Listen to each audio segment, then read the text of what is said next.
چانچہ وہ واقعہ آپ جانتے ہیں کہ جب حضرت موسیٰ علیہ السلام نے کہہ دیا تھا انا عالم، حدیث میں آتا ہے اور قرآن کریم کے اندر اس کا واقعہ موجود ہے سورہ کہف میں، حضرت موسیٰ علیہ السلام نے بڑی زوردار تقریر کی، بڑے علوم و معارف بہائے، گویا کہ آخر انسانوں کو آنکھوں سے نظر آنے لگی اور علوم و معارف کے دریا بہنے لگے۔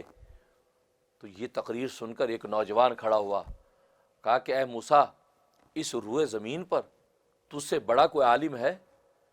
اس لیے کہ تیرا علم، تیری باتیں اور تیرے حقائق جو رموز تو نے آج بیان کیے ہیں آج تک ہم نے سنے نہیں، کیا تجھ سے بھی بڑا عالم کوئی ہے؟ تو انہوں نے کیا فرمایا؟ لا، مجھ سے بڑا کوئی عالم نہیں، مجھ سے بڑا کوئی عالم نہیں۔ حالانکہ انہوں نے سچ فرمایا، کیونکہ پیغمبر جو ہوتا ہے وہ اپنے وقت میں سب سے بڑا عالم ہوتا ہے، روئے زمین پر اس سے بڑا کوئی عالم نہیں ہوتا۔ لیکن اللہ تبارک و تعالیٰ کو یہ انداز پسند نہیں آیا کہ موسیٰ تو نے مخلوق کو دیکھ کر، اس روئے زمین کو دیکھ کر کہہ دیا لا عالم ہوں، کہ میں اپنے سے بڑا کسی عالم کو جانتا ہی نہیں، مجھ سے بڑا کوئی عالم نہیں۔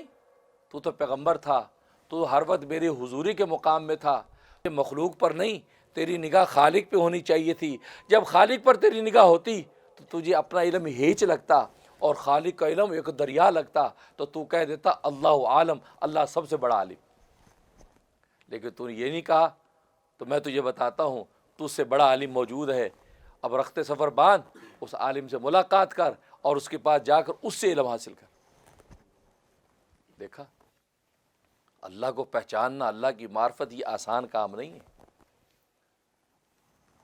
اب رخت سفر باندھا، حضرت خضر سے ملاقات ہوئی، اس واقعے کو تفصیل سے بتانا مطلوب نہیں ہے، اپنے وقت پہ آئے گا تو بتاؤں گا اس کے حقائق اور رموز۔ لیکن مجھے ایک واقعہ بتانا ہے اتنا کہ جب حضرت خضر صلی اللہ علیہ وسلم کے ساتھ یہ کشتی پر بیٹھے، جب یہ آپس میں معاہدہ ہو گیا کہ میں طالب علم، آپ استاد، آپ مجھے علم دیجئے، اب یہ چلے ہیں، ایک کشتی والے کو روکا، کشتی پہ دونوں سوار ہو گئے۔ جیسے سوار ہوئے تو ایک چڑیا آئی، چڑیا آ کر کشتی کے کنارے پر بیٹھ گئی اور اس نے دریا میں سے ایک پانی پیا۔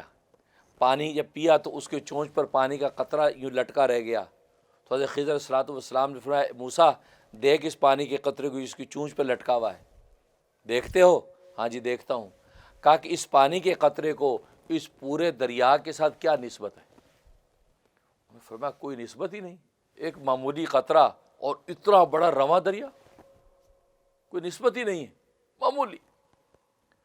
اس پر خضر صلی اللہ علیہ وسلم نے فرمایا کہ میرا، تیرا اور پوری کائنات کا علم ایک طرف ہو، اس علم کو اللہ تبارک و تعالیٰ کے علم کے مقابلے میں اتنی بھی نسبت نہیں، کیونکہ پانی کا قطرہ تو ہو سکتا ہے دریا کا پتہ نہیں اربواں کھربواں پتہ نہیں کون سا حصہ ہو، یہ فرمایا کہ ساری مخلوقات کا علم ایک طرف ہو جائے اور اللہ تبارک و تعالیٰ کے علم ایک طرف ہو، تو مخلوقات کے علم کو اللہ تبارک و تعالیٰ کے علم کے ساتھ اتنی نسبت بھی نہیں۔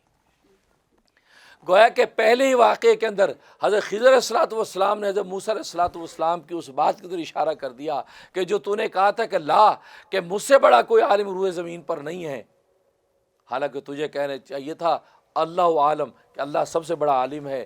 اتنے علم کے منازل ہیں کہ باوجود اس کے کہ ساری مخلوقات کا علم، خضر کا علم، موسیٰ کا علم، کائنات انسانی کا علم اکٹھا ہو جائے، اس کا مطلب ابھی بھی منازل علم باقی ہیں اس کے بارے۔ تبھی تو کہہ رہے ہیں کہ اس پانی کے قطرے کو جو دریا سے نسبت ہے وہ ساری مخلوق کو گویا کہ اللہ کے علم سے نسبت، گویا کہ اللہ تبارک و تعالیٰ کے پاس علم کی اور منازل موجود ہیں۔